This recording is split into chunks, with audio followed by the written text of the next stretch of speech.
Assalamualaikum warahmatullahi wabarakatuh. Halo anak-anakku, apa kabar semuanya?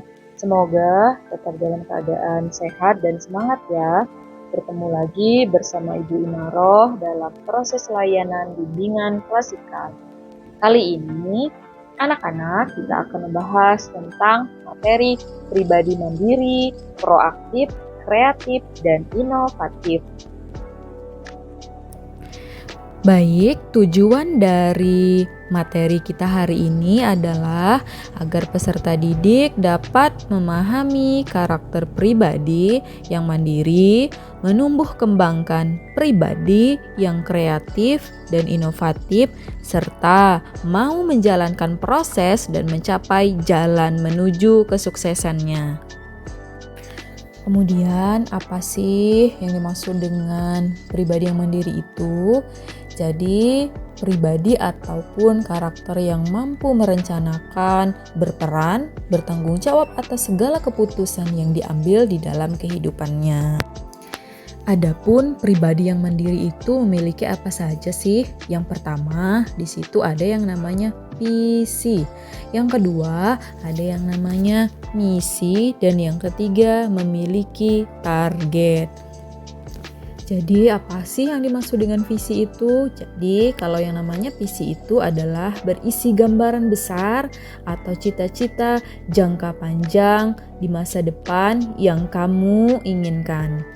Kemudian, sedangkan misi itu sendiri adalah penjabaran langkah-langkah atau cara yang akan kamu lakukan untuk mewujudkan visi kamu. Sedangkan target itu merupakan suatu tujuan yang lebih spesifik dan terukur yang ingin dicapai secara kuantitatif untuk mendukung pencapaian visi dan misimu sendiri. Nah, anak-anak, yang selanjutnya ada macam-macam kemandirian ya. Di sini bisa kita lihat ada 4 ya. Yang pertama, kemandirian secara emosional. Apa maksudnya, Ibu? Ya, jadi maksudnya kemandirian secara emosional itu adalah orang yang mampu mengendalikan emosinya dalam berbagai kondisi yang terjadi di dalam kehidupan mereka. Kemudian yang selanjutnya ada kemandirian secara sosial. Artinya, individu tersebut memiliki kemampuan untuk menyesuaikan diri dalam berbagai lingkungan tempat ia bergaul atau memiliki hubungan interpersonal yang baik. Yang selanjutnya ada yang namanya kemandirian secara intelektual. Artinya, individu tersebut mampu berpikir dan bertindak secara bijak yang didasari dengan norma-norma yang berlaku. Yang terakhir, ada yang namanya kemandirian secara ekonomi, artinya mampu memenuhi berbagai kebutuhan yang diperlukan di dalam kehidupannya. Nah, anak-anak, yang selanjutnya ada karakteristik dari pribadi mandiri. Yang pertama, pribadi mandiri itu adalah pribadi yang berani, mau belajar, dan berlatih berdasarkan pengalaman hidup. Jadi, pribadi ini tidak ragu untuk mencoba hal baru, mampu menghadapi tantangan dan belajar dari pengalaman pribadi dan orang lain agar ia bisa berkembang. Yang kedua, yaitu pribadi yang menetapkan gambaran hidup yang diinginkan. Artinya, ia memiliki visi atau gambaran hidup yang jelas dan menjadikannya tujuan yang ingin dicapai. Yang ketiga, yaitu pribadi yang berani mengarahkan kegiatan hidupnya. Jadi di sini ia memiliki inisiatif dan keberanian untuk menentukan arah dan kegiatan yang efektif dalam mencapai tujuan yang telah ia tetapkan. Yang keempat, yaitu pribadi yang berani mengatur dan mengelola waktu serta kesempatan. Artinya, ia mampu mengatur jadwal, memanfaatkan waktu luang untuk hal-hal yang produktif. Nah, seperti belajar, berpikir, serta menggunakan kesempatan-kesempatan waktu secara bijak. Yang terakhir yaitu karakteristik atau pribadi yang berani mengembangkan rasa percaya diri mantap, tegas, dan bijak. Melalui proses pembelajaran dan pengalaman ia lakukan, maka ia bisa membangun kepercayaan diri yang kuat, memiliki pendirian yang teguh, mengambil keputusan dengan tegas, dan bersikap bijaksana dalam setiap tindakannya. Kemudian yang selanjutnya ada pribadi yang proaktif. Seperti apa sih, Bu? Yaitu proaktif adalah kesadaran untuk mengambil keputusan dan kesediaan menanggung resiko untuk pilihan yang diambil. Nah, anak-anak, orang yang memiliki sikap proaktif mampu mengambil tindakan yang tepat dalam melakukan sesuatu, mampu menampakkan inisiatif dan mempertahankannya sampai perubahan lebih baik terjadi pada dirinya.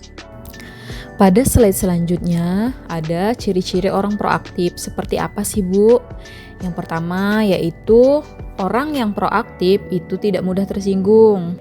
Jadi orang-orang proaktif itu mereka memiliki ketahanan emosional yang baik dan tidak mudah bereaksi terhadap hal-hal yang tidak sesuai dengan harapan mereka. Kemudian yang kedua, ciri-ciri orang proaktif yaitu mampu bertanggung jawab. Jadi mereka sepenuhnya bertanggung jawab atas pilihan dan tindakan mereka sendiri dan tidak mencoba mencari kambing hitam. Ciri yang selanjutnya yaitu orang proaktif adalah pelaku perubahan. Jadi mereka adalah orang-orang yang mampu menciptakan perubahan, tidak hanya pasif menunggu. Dan mereka cenderung memfokuskan energi pada hal-hal yang berada dalam kendali mereka dan dapat mereka ubah daripada mengkhawatirkan hal-hal yang tidak bisa mereka pengaruhi.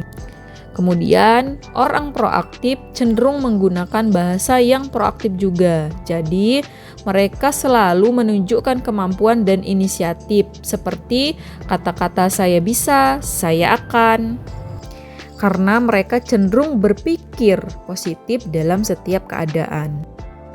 Nah, anak-anak, bagaimana sih cara menjadi remaja yang kreatif itu? Di antaranya adalah yang pertama yang harus kamu lakukan adalah mempersiapkan dengan membuat beberapa perencanaan ke depan. Artinya kamu mempunyai kemauan yang kuat dan yakin kalau kamu bisa menjadi kreatif. Yang selanjutnya yaitu setelah mempersiapkan beberapa rencana ke depan, kamu mencoba untuk melaksanakan perencanaan tersebut dengan rileks. Yang selanjutnya adalah tantang dirimu sendiri. Maksudnya apa? Yaitu menantang diri agar keluar dari zona nyaman untuk mencoba hal-hal baru atau menggapai tujuan yang lebih tinggi. Hal ini untuk melatih keberanian dan kemampuan untuk mengatasi ketakutan yang ada di dalam diri kamu. Yang selanjutnya, luangkanlah waktu untuk beristirahat dan relaksasi juga ya. Jangan sampai kamu mengabaikan pentingnya istirahat saat mengejar tujuan kamu. Jadi, kamu harus memulihkan pikiran dan tubuh kamu dari stres dengan cara beristirahat dan relaksasi ya. Kemudian yaitu membangun kepercayaan yang positif. Ya, ini tentang mengubah pola pikir yang tadinya negatif menjadi pola pikir yang positif dan juga konstruktif atau yang membangun. Nah, kepercayaan positif ini adalah modal dasar untuk menghadapi tantangan dan memaksimalkan waktumu. Baik, terima kasih anak-anak. Kita berada di penghujung pembelajaran. Semoga apa yang kita bahas hari ini bisa memberikan manfaat kepada dirimu baik di masa sekarang ataupun di masa yang akan datang. Sampai jumpa lagi. Ibu akhiri, wassalamualaikum warahmatullahi wabarakatuh.